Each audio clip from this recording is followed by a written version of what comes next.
사도행전 7장 44절부터 60절까지 스데반의 설교 3이라는 제목으로 함께 말씀을 받도록 하겠습니다. 좀 길기 때문에 저와 이제 여러분이 한 절씩 교대로 읽겠습니다. 제가 먼저 44절을 읽겠습니다. 광야에서 우리 조상들에게 증거의 장막이 있었으니 이것은 모세에게 말씀하신 이가 명하사 그가 본 그 양식대로 만들게 하신 것이라.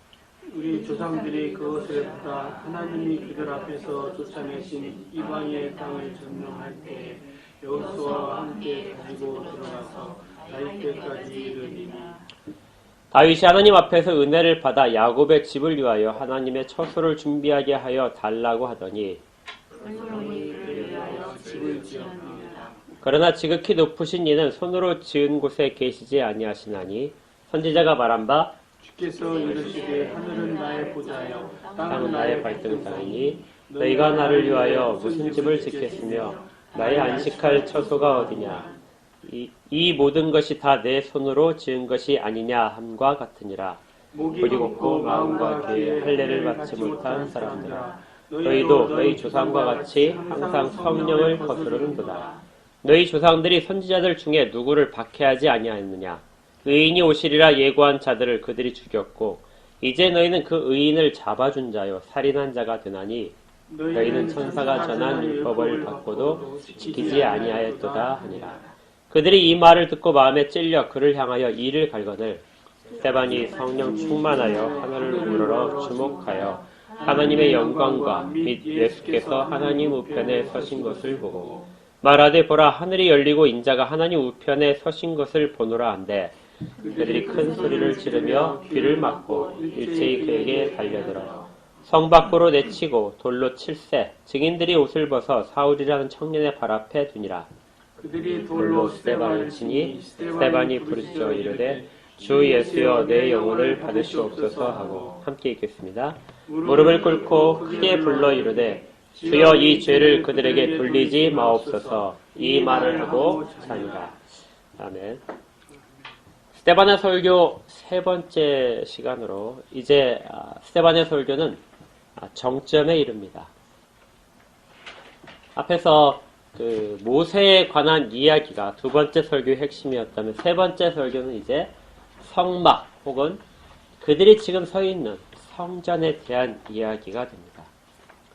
이 성전에 대한 이야기를 할 수밖에 없는 것은 스데반이 고발당한 죄목 가운데 하나가 성전에 관한 것이었죠. 성전 모독죄 때문에 고발당했는데 이것을 스데반은 이제 이야기를 하는 것입니다. 스데반이 말하는 이 성전에 대한 이야기를 우리가 조금 더 그 논조를 잘 이해하기 위해서는 앞에서 했던 부분에 대한 이야기를 잠깐 어떤 식으로 스데반 이야기를 전개해 갔는지를 살펴봐야 됩니다. 스데반은 분명 교리적인 부분을 다루고 있습니다. 구약에 있어서의 가장 중요했던 교리적인 부분, 가장 큰 하나님이 어떻게 이 땅 가운데 섭리하고 계신가를 보여주고 있는데 특별하게도 이 모든 과정은 사람들, 구약의 인물들을 통해서 이루시고 계신다는 것을 말하고 있습니다. 그래서 처음에 등장시킨 인물이 아브라함이었죠. 하나님이 아브라함을 선택을 하셨다. 아브라함이 아무것도 가지지 않은 상태에서 메소포타미아라는 정말 이방의 땅에서 낯선 땅에 있는 자를 선택하셔서 부르셨다 하고 그리고 그를 통해서 하나님이 어떻게 후손을 주실 것인가, 땅을 어떻게 주실 것인가를 아무것도 예상치 못할 때 약속하셨다. 그리고 이 일들이 이루어지는 과정 중에 요셉과 모세를 등장시킨 것입니다. 그런데 이때 중요했던 게 있었죠. 스데반이 말하는 요셉과 모세의 이야기는 이스라엘 사람들이 그들을 거부해서 버렸던 것을 먼저 이야기합니다. 하나님이 이스라엘을 구원하시기 위해서 썼던 사람들은 이스라엘이 처음에 버렸던 사람이라는 것이죠. 그런데 그렇게 버렸던 사람들 하나님이 쓰셔서 세우셨는데 그 사람들은 자기를 버린 동족을 용서하고 그들을 위해서 자기의 모든 것들을 바치는 그런 일들을 함으로써 하나님의 일들이 이루어졌다. 이렇게 앞에서 이야기를 한 것입니다. 그런데 모세가 이렇게 자기를 배반함에도 불구하고 이스라엘 백성 가운데 다시 들어와서 하나님의 일들을 감당할 때 역시 얼마 지나지 않아서 이스라엘 백성들은 계속해서 모세를 거역하게 됩니다. 지난주에 살펴봤듯이 모세를 거역하는 것이 처음에는 모세에 대한 비난에서 시작했다가 점차적으로 하나님에 대한 배역으로 발전해서 우상을 만들고 거기에 제사를 지내고 그리고 기뻐했다는 장면까지 나아가게 된 것입니다. 동일한 논조로 이제 살펴볼 수 있는 것은 하나님이 모든 은혜를 베푸셨는데 이스라엘 백성은 하나님을 배반했습니다. 자, 이런 배반에 대해서 하나님이 그들을 어떻게 처리하실까요? 요셉을 버렸듯이 그렇게 버린 자들을 요셉이 그들을 용서하고 그들을 받아들여줬듯이 모세를 버린 자기 백성들 수없이 많은 횟수 동안 모세를 버렸던 백성들을 모세가 용서하고 그들을 위하여 간구했듯이 하나님은 자기를 배반한 백성들을 향하여 어떤 계획을 갖고 계신가? 이것이 지금 이제 스데반이 성전을 통해서 이야기하려는 내용입니다. 불행하게도 하나님은 외면하셨다는 것으로 그들에 대한 반응을 시작하셨습니다. 기억나시죠? 42절에 보니까 하나님이 외면하셨다. 구약의 역사 중에서 가장 불행한 순간을 이야기하는 것이 하나님이 외면하셨다는 단어입니다. 하나님이 외면하심으로써 무슨 일이 벌어졌냐면 그들을 하늘 군대 섬기는 일에 버려두셨다. 하늘의 별을 섬기고 우상을 섬기는 일 가운데 그래 너희들 그렇게 많이 섬겨봐라. 그렇게 원한다면 그렇게 해봐라 하면서 버려두셨다는 것이죠. 그리고 결국 그 결과로서 이스라엘 백성은 후에 바벨론으로 포로로 끌려가게 됩니다. 여기에 이제 역사의 아이러니가 있는데요. 하나님이 아브라함을 부르신 곳이 메소포타미아입니다. 아무것도 없을 때 하나님이 아브라함을 선택해서 부르셨는데 이제 이스라엘 백성들이 나중에 우상 숭배 때문에 끌려가는 곳이 바로 아브라함이 나왔던 곳입니다. 역사는 완전히 아무것도 아닌 것처럼 그렇게 하나님이 마치 모든 것들을 실패하신 것처럼 그렇게 보일 수 있다는 것이죠. 이스라엘의 긴 역사는 이 과정에 대한 역사였습니다. 그런데 여기에서 끝나면은 매우 불행한 것으로 끝날 텐데요. 하나님이 이 모든 일들에 대해서 예비하신 것이 하나 있다고 합니다. 그것이 우리가 읽었던 44절에 있는 증거 장막입니다. 이 증거 장막이 하나님이 모세에게 보여주심으로써 이스라엘 백성 가운데 세워졌는데 이 증거 장막을 통해서 하나님이 나타내시고자 하는 뜻은 요셉을 배반한 자들, 요셉을 팔아버린 자들을 하나님이 용서하시고 구하셨듯이 모세를 팔고 모세를 버리고 모세를 배반했던 자들을 그들을 위해서 모세가 하나님의 사역을 계속하고 끝까지 구원을 놓지 않았듯이 하나님도 이스라엘 백성, 자기를 배반한 백성에 대해서 끝까지 놓지 않겠다 하는 그 언약의 증표로서 주신 것이 바로 증거 장막입니다. 그러니까 여기에는 증거라고 하는 것은 내가 너희를 끝까지 놓지 않는다. 내가 너희와 항상 함께 있겠다 하는 그러한 의미로서의 증거 장막이 되는 것이죠. 장막이 있어야 하나님이 함께 하시는 것은 아닙니다. 오로지 이 장막을 주신 것은 하나님의 함께 하심을 이스라엘 백성들이 눈으로 보고 확인할 수 있도록 언제나 그 가운데 하나님이 계시다는 것을 장막이 있음을 통해서 그들이 체험할 수 있도록 그렇게 하나님이 이스라엘 백성 가운데 장막을 두신 것이죠. 모세가 하나님이 보여주신 그 양식에 따라서 이 장막을 만들었습니다. 그리고 다행히 광야에서 이들은 장막을 통해서 이 증거 장막을 통해서 그들의 신앙을 점검하면서 가나안 땅으로 새로운 마음을 가지고 들어갈 수 있었습니다. 45절에 우리 조상들이 그것을 받아서 여호수아와 함께 이방인의 땅을 점령할 때 가져갔다. 이제 하나님은 장막을 통해서 이스라엘 백성과 함께 하심을 계속해서 정복 전쟁 가운데서도 하셨던 것이죠. 이 장막을 볼 때마다 이스라엘 백성들은 두 가지를 생각해야 됩니다. 하나는 하나님이 우리를 용서하신다. 두 번째는 절대로 우리가 조상들이 한 것과 같은 하나님을 배반하는 일을 다시는 범하지 않아야 될 것이다 하는 결심인 것이죠.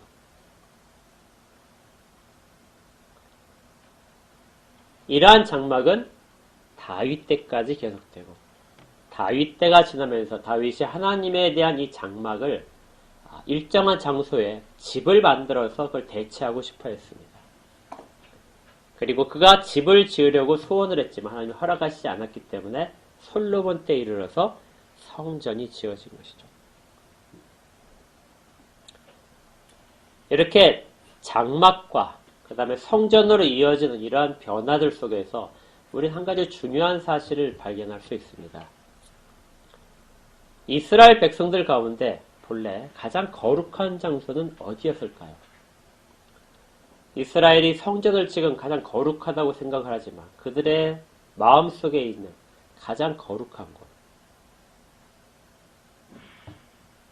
그곳은 시내산이었습니다. 앞에 우리가 모세의 이야기를 읽을 때 이런 구절을 보실 수 있었을 거예요. 30절에 보시면 40년이 참에 천사가 신내산 광야 가시나무 떨기 불꽃 가운데서 그에게 보이거늘. 하나님이 모세를 만나신 곳이 시내산이었습니다. 그런데 이 시내산에서 33절에 보시니까 주께서 이르시되 내 발에 신을 벗으라. 네가 서 있는 곳은 거룩한 땅이다. 이스라엘 백성들이 하나님 앞에서 가지고 있었던 가장 거룩한 땅에 대한 개념은 시내산에서 시작합니다. 하나님은 시내산에 계신 하나님으로 처음에 이스라엘 백성 가운데 들려진 것이죠. 나중에 성막이 세워지고 성전이 세워졌을 때에도 여전히 하나님은 시내산에 계신 하나님으로 이스라엘 백성 가운데 있었습니다. 우리가 잘 아는 엘리야의 이야기 속에서 이게 등장하는데요. 엘리야가 아세라 신을 섬기는 선지자들과 우상을 섬기는 선지자들과 대결을 한 적이 있었죠. 갈멜산에서. 그때 대결이 끝난 다음에 승리를 거두고 나서 심한 낙심 가운데 빠지게 됩니다.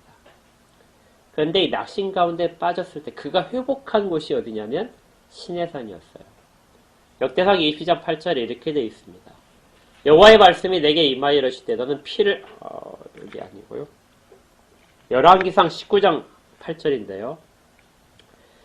이에 일어나 먹고 마시고 그 음식물의 힘을 의지하여 40주 40야를 가서 하나님의 산 호렙에 이르니라. 호렙산과 시내산은 같은 말입니다. 그러니까 엘리야가 매우 지쳤을 때 그가 하나님이 주신 음식을 먹고 그리고 겨우 다다른 곳이 하나님의 산 호렙이었던 것이죠. 모세가 하나님을 만났던 산, 그 산에 엘리야가 가서 하나님을 만나고 그 산에서 회복되어서 다시금 하나님의 사역을 하게 됩니다. 스데반은 성막과 성전에 대한 이야기를 처음 시작하면서 바로 여기에서부터 시작을 하는 것입니다. 그곳은 하나님이 모세를 그리고 그 산에서 이스라엘 백성을 이끌어서 그 앞에서 이스라엘 백성과 하나님이 계약을 맺었던 바로 그 산이다. 그 산은 영원한 거룩한 땅이었습니다. 그리고 성경은 계속해서 하나님이 그 땅 가운데서 내려오셔서 시내산에 계시던 하나님이 내려오셔서 이스라엘 백성과 같이 움직이시기 위해서 이동식 처소를 마련하라고 한 것이 바로 장막이었다는 것이죠. 그래서 장막을 건설하게 하시고 하나님은 그 장막 가운데서 모세를 만나시면서 이스라엘 백성과 계속 동행을 하셨던 것입니다. 그런데 여기에 이제 아직까지 완벽하지 않은 부분이 남아 있었는데요. 그게 뭐냐면 이스라엘 가운데 장막이 세워진 위치를 보시면 압니다. 성막은 이스라엘 진영의 가장 중심에 있었을까요? 하나님이 계신 곳이기 때문에 이스라엘 백성들이 광야에서 막 행진을 할 때 사람들이 굉장히 많았죠. 어른들만 60만 명이었습니다. 60만 명이 막 행진을 할 때 그 제일 가운데 성막이 있었을까요? 아니면 이스라엘 백성들이 한 곳에 도착해서 거기서 일정 기간 동안 머물게 될 때 그때 성막은 이스라엘 백성 가운데 한 곳에 있었을까요? 그렇지 않습니다. 증거 장막은 이스라엘 진영 밖에 있었습니다.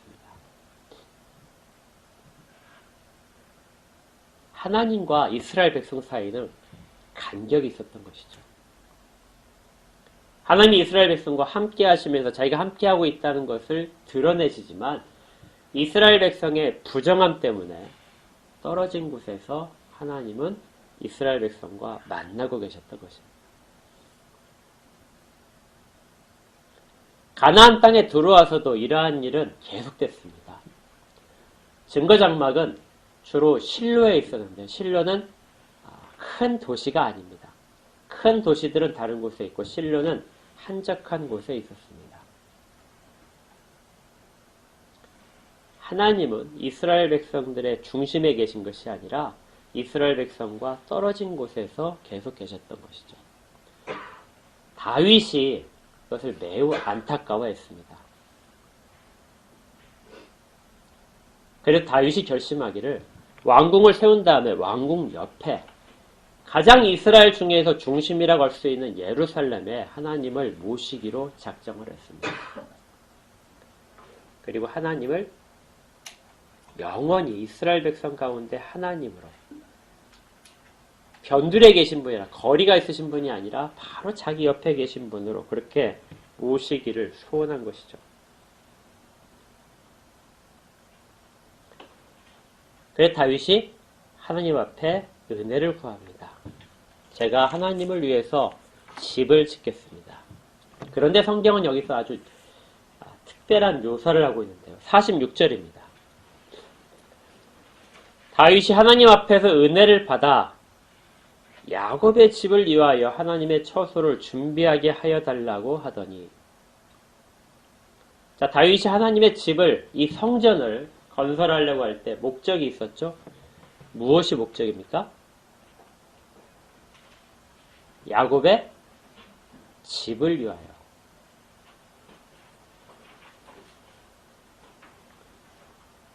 다윗이 하나님을 집을 건설한 이유는 하나님을 위한 것이 아니었다는 것이죠. 야곱의 집을 위하여 하나님의 처소를 준비하고 싶었습니다. 이 구절은 매우 논쟁거리가 있는 구절입니다. 밑에 혹시 각주가 있는 분들을 한번 살펴보십시오. 야곱의 집을 위하여 하나님의 처소를 준비한다. 이 구절은 다른 사본에는 어떻게 되어 있다고 되어 있습니까? 하나님을 위하여 처소를 준비했다. 이렇게 되어 있죠.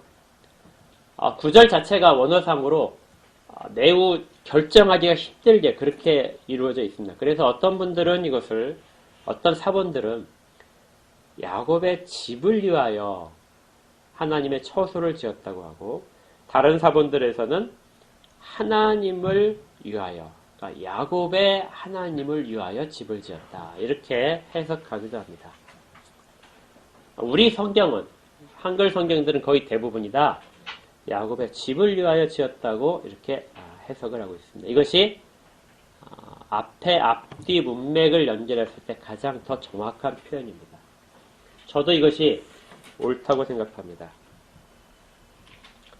왜 그러냐면 다윗이 하나님의 처소를 지을 때, 성전을 짓겠다고 이야기했을 때 그것은 하나님이 집이 없어서 하나님을 위해서 짓는 것이 아니라 하나님이 초라한 곳에 계시기 때문에 짓는다는 의미도 있겠지만 더 중요한 것은 하나님이 이스라엘 백성 가운데 거하셔야만 이스라엘 백성이 하나님에 대한 신앙을 떠나지 않을 것이기 때문에 결국 누구를 위한 것이냐면 이스라엘 백성을 위해서 성전을 예루살렘에 건설을 하고 있는 겁니다. 이후에 자기의 후손들이 세워지는 왕들이 하나님의 법도와 가까이 하도록 그걸 목적으로 지었다는 것이 스데반이 다윗의 간구에 대한 내용을 해석하고 있는 것입니다. 그런데 성경에서 다윗은 하나님의 집을 지을 수 없었습니다. 역대상 22장 8절에 이렇게 되어 있습니다. 여호와의 말씀이 내게 임하였으니 너는 피를 심히 많이 흘렸다. 크게 전쟁을 하였다. 네가 내 앞에서 땅에 피를 많이 흘렸은즉 내 이름을 위하여 성전을 건축하지 못할 것이다. 다윗은 성전을 건축하고 싶었지만 하나님이 허락하시지 않으셨습니다. 그래서 성전은 그의 아들인 솔로몬에 의해서 건축이 됩니다. 47절에 솔로몬이 그를 위하여 집을 지었느니라. 우리말 성경에는 단어가 없는데요. 솔로몬이란 단어 앞에 그러나 하는 단어가 있습니다.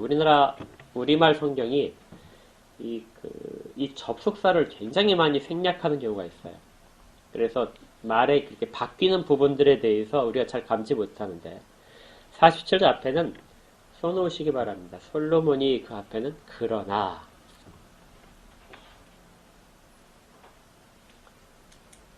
그러니까 다윗이 원했지만 다윗은 하나님이 허락지 않으시고 솔로몬에게 허락하셔서 지었다 해서 그러나가 될 수 있는데요. 근데 문맥상에서 이 그러나가 쓰였음으로써 우리는 구약의 백성들이 특히 유대인들이 이 부분에 대해서 발견했던 어떤 생각 하나를 짐작할 수 있습니다.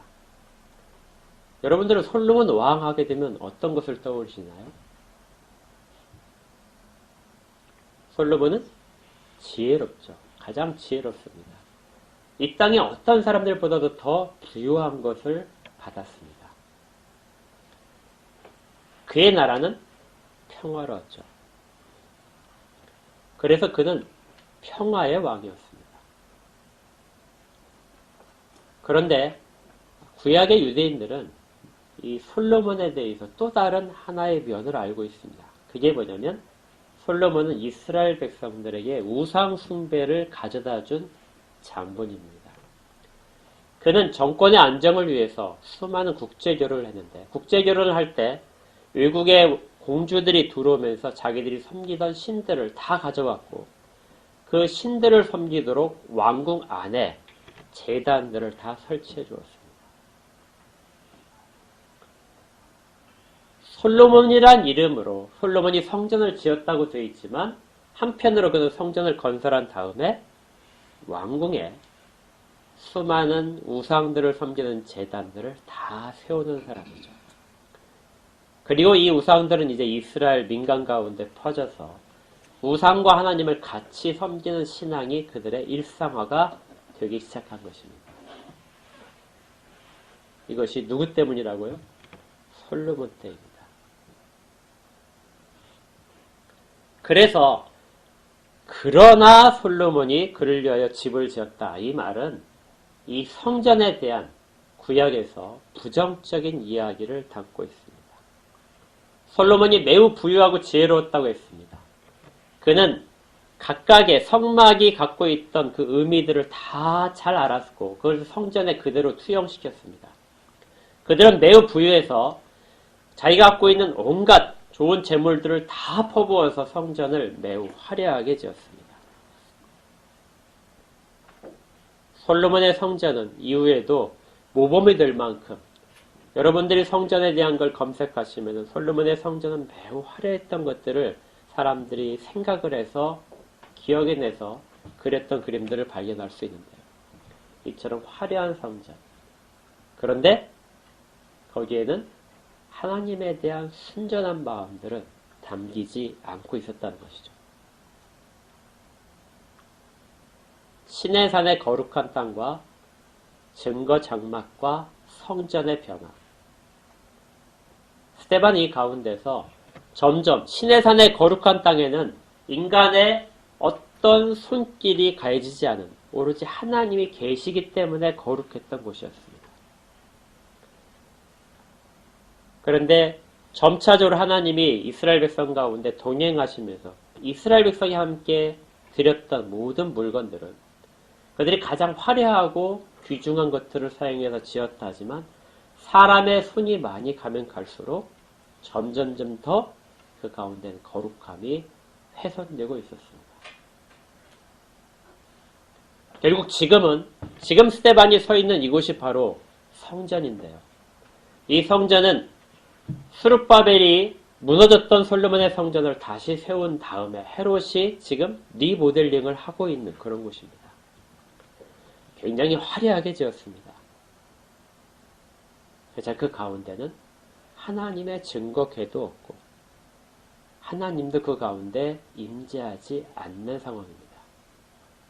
화려함이 극에 달고 사람들이 거기에서 온갖 제사와 하나님 앞에 대한 찬양을 하고 있는데 그 가운데 하나님은 계시지 않는 상황. 이것이 화려함과 하나님으로부터 외면받는 상황에 대한 대조를 이루고 있는 것이죠.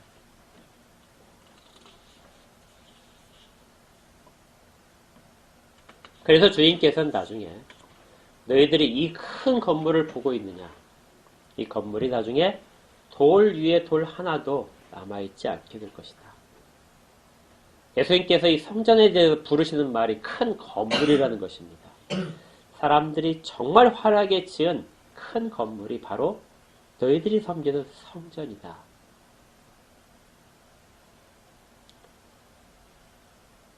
그래서 우리는 어떤 외형적으로 화려함에 대한 경계를 해야 됩니다.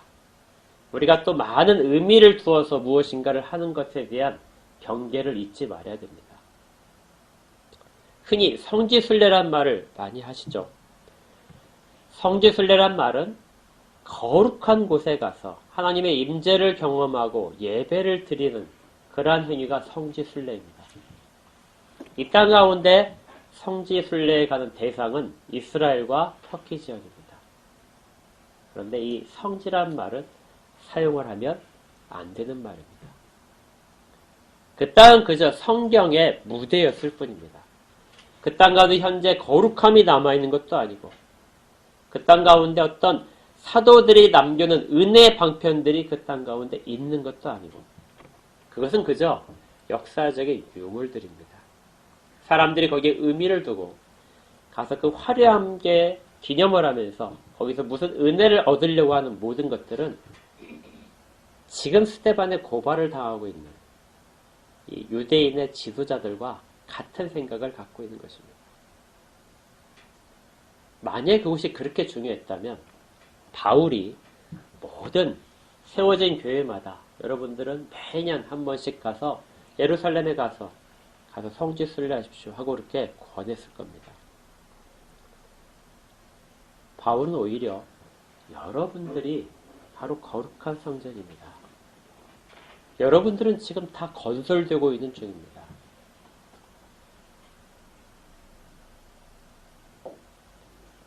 스데반이 보여주려고 하는 것이 바로 그거였습니다.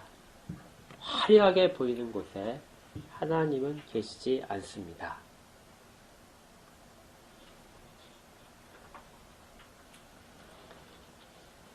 이 성전을 지키기 위해서 유대인들이 한 것은 성전보다 더 크신 예수를 죽인 것입니다. 예수를 죽임으로써 하나님을 죽임으로써 성전을 보호한 것. 같은 죄목을 스데반에게 적용함으로써 지금 이 재판을 진행하고 있는 것이죠.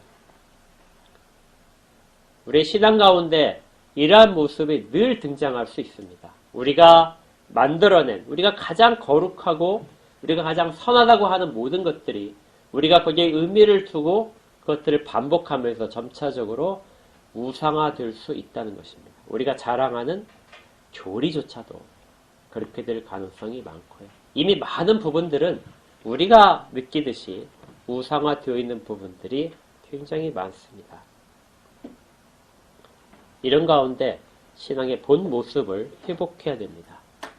지금 스데반이 말하는 것이 바로 그것이죠. 48절에 그러나 지극히 높으신 이는 손으로 지은 곳에 계시지 아니하나니 선지자가 말한 바 주께서 이르시되 하늘은 나의 보좌요 땅은 나의 발등상이니 너희가 나를 위하여 무슨 집을 짓겠으며 나의 안식할 처소가 어디냐. 이 모든 것이 다 내 손으로 지은 것이 아니냐. 솔로몬도 자기의 손으로 성전을 짓지만 하나님이 이곳에 계시지 않는다는 것은 알았습니다. 성전을 화려하게 짓고 이것이 하나님의 집이니까 하나님 여기 사십시오 하고 이렇게 초대를 하고 있지만 그곳이 하나님을 다 담기에는 부족한 곳이라는 것을 솔로몬도 고백을 했었습니다. 솔로몬이 성전을 지은 다음에 이렇게 고백을 해요. 하나님이 참으로 땅에 거하시리이까. 하늘과 하늘들의 하늘이라도 주를 용납하지 못하겠거든. 하물며 내가 건축한 이 성전이겠습니까? 그런데 솔로몬의 타락만큼이나 빠르게 솔로몬의 이 처음에 했던 고백은 사람들 가운데 잊혀졌던 것이죠. 하나님을 좁은 성전에 가두고 그곳에서 하나님을 만남으로써 하나님은 이스라엘만의 하나님, 예루살렘에 가서야 만날 수 있는 하나님, 제사를 그곳에서만 받으신 하나님, 이렇게 하나님을 제안한 것입니다.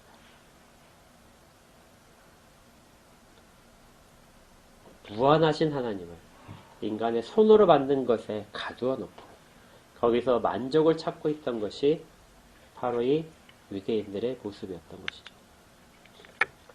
스데반은 이사야 선지자의 말을 인용해서 그렇게 이야기를 하고 있는 것입니다. 여호와께서 이같이 말씀하시되 하늘은 나의 보좌요 땅은 나의 발파이니 너희가 나를 위하여 무슨 집을 짓겠느냐. 이사야 선지자는 성전을 통하여 타락하는, 성전을 통하여 하나님을 죽이려고 하는 그러한 것에 대한 고발을 했다는 것입니다.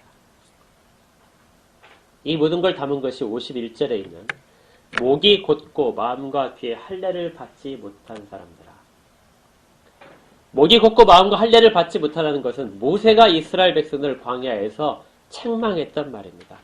하나님이 그를 통해서 이스라엘 백성의 반역과 우상 숭배에 대한 경고하실 때 사용했던 통상적인 말이 목이 곧은 자야, 귀에 할례 받지 못한 자야.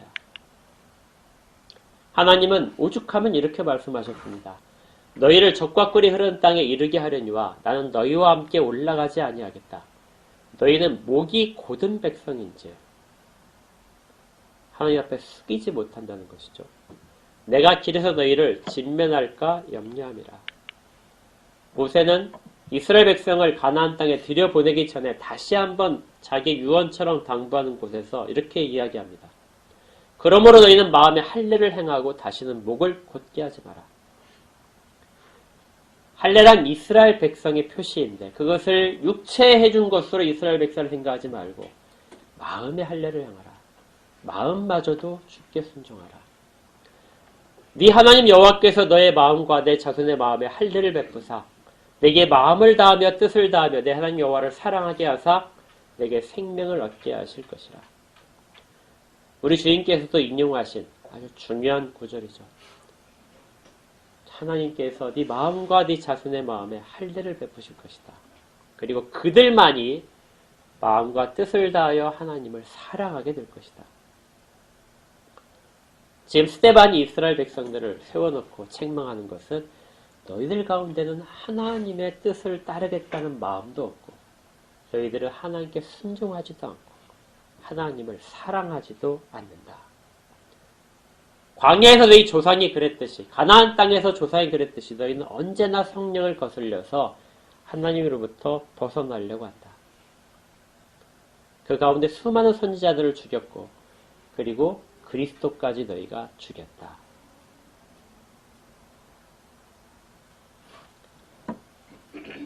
이 이야기까지를 했을 때 여기서 이제 스데반의 설교는 1차적으로 마쳤습니다.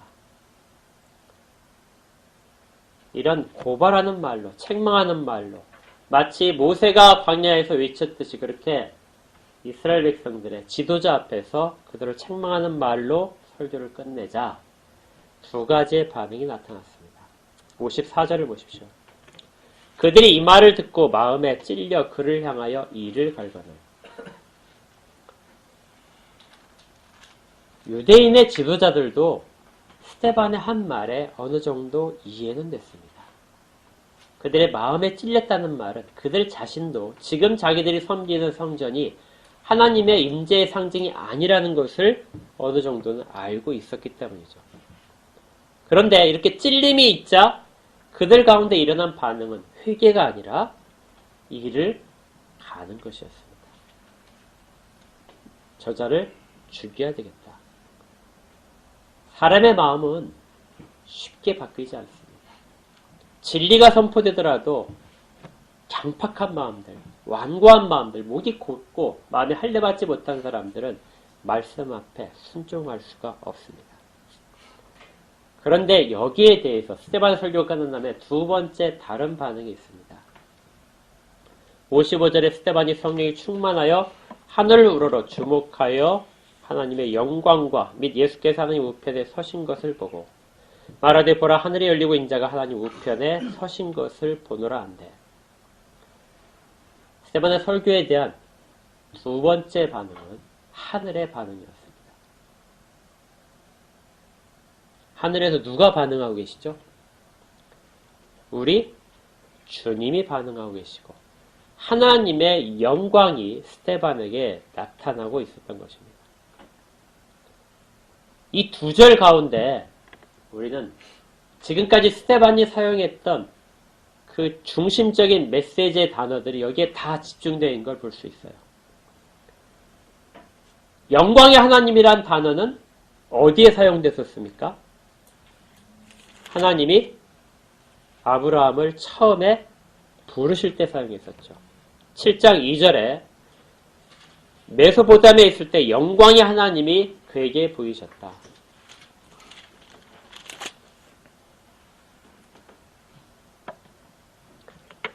또 성전이 거룩한 땅이고 하나님은 그곳에 계신다고 생각하는 사람들 앞에서 하나님은 지금 어디 계시는가? 하나님은 성전에 계시지 않고 신내산에도 계시지 않고 하늘에 계십니다.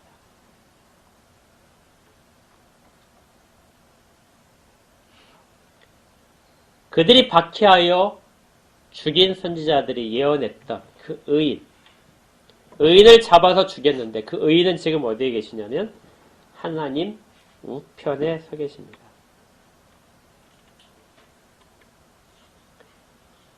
지금 그런데 이 영광은 스데반만이 목격하고 있습니다. 예수 그리스도께서 하늘에서 스데반의 설교를 들으시고 그가 한 내용에 대해서 찬성하고 계시는 것이죠. 네가 다 잘 전했다. 이 모습이 바로 서 계시는 모습입니다. 이 모습은 유대인의 법정에서 증인의 말을 한 다음에 그 증인에 대해서 누군가가 찬성을 할 때 서서 발언하던 모습입니다.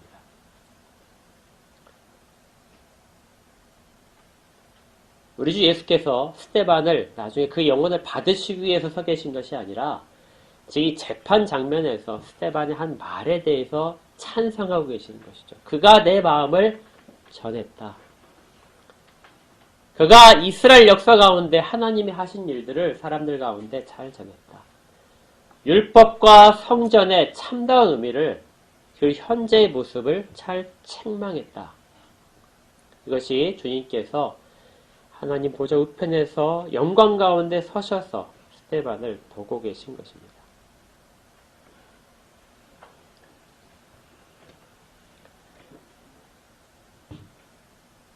이런 장면을 스데반이 이야기하자 사람들이 돌로 쳐서 스데반을 죽였습니다. 그들이 스데반을 죽인 장면도 아주 정말 우습게도 그들의 모든 거룩함에 대한 열정을 보여줍니다. 스데반을 어떻게 죽이죠? 그 자리에서는 돌로 치지 않습니다. 58절에 성 밖으로 끌어갑니다. 그리고 성 밖에서 돌로 칩니다. 왜 성에서 돌로 치지 않았을까요? 예수님도 못 박혀 죽으신 곳은 성 안이 아니라 성 밖입니다. 왜 그럴까요? 그곳이 거룩하다고 생각하기 때문에 피로 더럽힐 수 없어서 성 밖에 끌어다가 돌로 쳐서 죽이는 겁니다. 끝까지 그들의 어리석음이 어느 정도인지를 알 수 있겠죠. 그들은 거룩하다고 생각되는 곳을 지키기 위해서 거룩한 자들을 죽이고 거룩함의 본질을 모른 채 끝까지 반역하는 모습으로 남아있는 것입니다. 그런데 스데반의 설교는 아까 그곳에서 끝나지 않았습니다.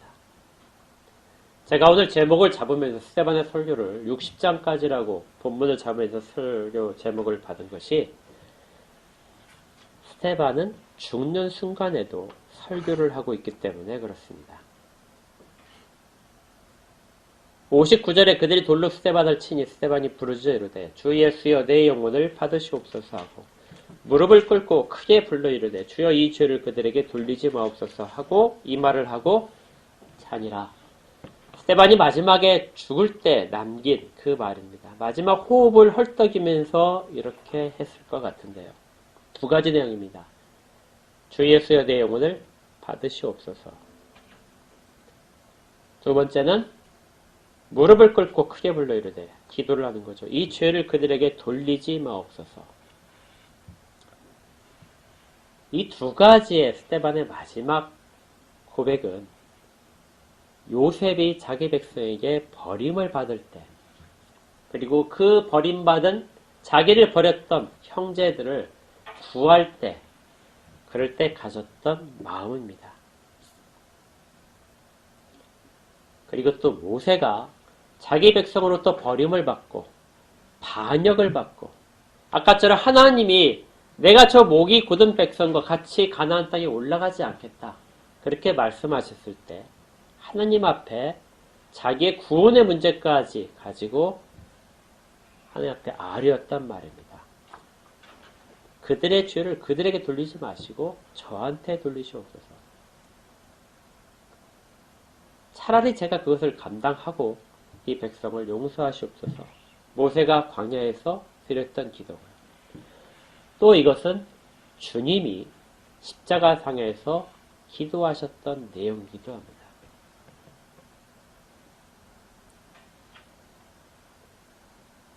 스데반은 말로만 이스라엘 백성이 어떻게 구원을 받고 하나님은 그 가운데 어떻게 자기의 그 안타까운 마음들을 남겨놓고 계신가를 말로만 전한 것이 아니라 그의 마지막 모습에서조차 자기가 했던 설교의 내용을 그대로 자기가 가지고 가는 것이죠.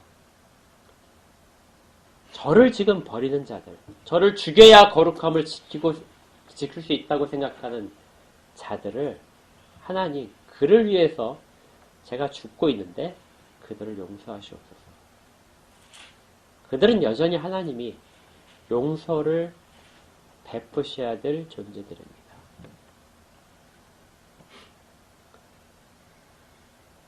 여기까지가 스데반의 설교였습니다. 처음에 교회에서 스데반의 설교가 매우 아름답다고 그랬었죠. 우리 이 스데반 설교를 시작하면서 매우 아름다운 설교이다. 그는 처음부터 끝까지 하나님 앞에 온전히 자기가 드려지기를 바랬다. 그런 마음으로 이스라엘 역사 가운데 개입하셨던 하나님을 지금까지 이야기했습니다. 그리고 그것과 함께 이스라엘의 반역하는 모습을 계속해서 보여줬고요. 그럼에도 불구하고 하나님의 뜻에 붙잡힌 자들은 그들을 용서하고 자기를 그들 가운데 희생함으로써 그들을 구해냈던 것들도 이야기를 했습니다. 하나님마저도 자기를 배반한 자들을 책망하시고 심판하시지만 그들을 잊지 않으시고 그들을 기억하고 계시며 그들을 용서하고 계시다는 것을 그리스도의 죽음까지 그렇게 이끌어오셔서 보여주셨습니다. 스데반은 이 일에 대해서 교회가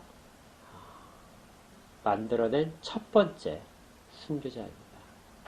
그는 이 모든 일에 대한 연장선에 자신이 있다는 것을 죽음의 순간에서 설교 내용 가운데서 계속해서 보여줬던 것이죠. 이 일들은 한 사람의 죽음으로 끝나는 일일 수도 있습니다. 그렇지만 우리가 다음 주부터 살펴볼 내용은 이것이 한 사람의 죽음이 아니라 교회 전체의 변혁이고 역사의 전환점이라는 것을 발견하게 될 것입니다. 우리도 마찬가지죠. 우리의 일생도 이러한 스데반이 했던 것과 같은 연장선에 있습니다. 언제나 하나님이 하고 계시다. 그리고 우리를 계속해서 핍박하고 우리를 거부하는 사람들 앞에서 그들을 위하여 대신 강구하는 존재로 우리가 주 앞에서의 세워짐을 받습니다. 그리고 마지막 호흡, 이 땅 가운데의 마지막 호흡이 있을 때까지 우리가 그렇게 믿었고 이야기했던 것처럼 우리의 마지막 삶의 모습도 계속해서 끈질기게 그렇게 이어져야 한다는 것도 스데반을 통해서 봅니다. 이건 우리에게 주시는 사명이기도 합니다. 그리고 아무것도 아닌 것 같지만 우리의 모든 일생을 통하여 하나님의 나라는 더 확장되고 증거될 것입니다. 우리가 다 이 일을 하는데 사용되기를 바라고 우리가 겸손하게 이 뜻을 발견하여 하나님을 따르는 모든 자가 되기를 주의 이름으로 축복합니다. 기도하겠습니다. 하나님, 스데반에게 은혜를 베푸셔서 또 그를 성령을 충만하게 하셔서 하나님의 뜻을 바르게 전하도록 이끄셨던 내용을 살펴보았습니다. 스데반이 얼마나 담대하게 이스라엘 백성들을 책망할 것을 책망하며 진리가 무엇인가를 드러내는지를 살펴보며 저희에게도 이런 은혜를 주시기를 원합니다. 주를 증거함에 있어서 두려워하지 않게 하시고 하나님으로부터 떠난 자들에게 책망의 이야기를 할 때 하나님 저희로 하여금 성령 충만으로 전하게 하여 주시옵소서. 그리고 또 우리를 반대하고 우리를 힘들게 하는 모든 자들 앞에서 그들을 마음에 품고 그들을 위하여 하나님이 용서하시기를 구하는 그러한 마음도 허락하여 주시옵소서.